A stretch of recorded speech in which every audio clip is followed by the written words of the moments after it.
Pemirsa, kepastian penggunaan lahan eks Pasar Loak di Jalan Gunung Agung akhirnya semakin jelas. Bila sebelumnya sempat digunakan sebagai tempat pembuangan sampah sementara TPSS, kini sudah dipastikan untuk membangun puskesmas ramah ibu dan anak Denpasar Barat 3. Puskesmas tersebut akan menggunakan sebagian lahan yang luasannya sekitar 23 are.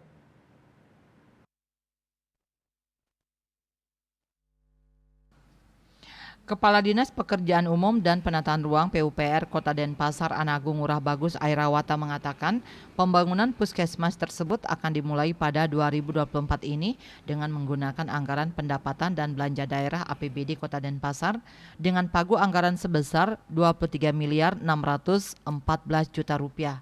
Puskesmas yang akan dibangun nantinya berlantai 3 dengan fasilitas ramah ibu dan anak.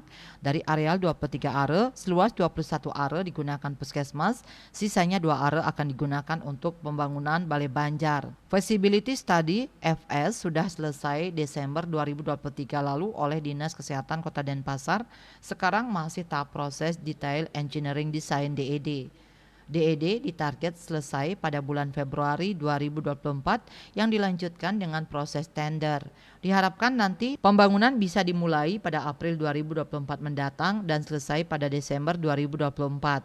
Saat ini tempat tersebut masih jadi TPS, maka proses pembuangan sampah harus dihentikan agar tidak mengganggu proses pembangunan.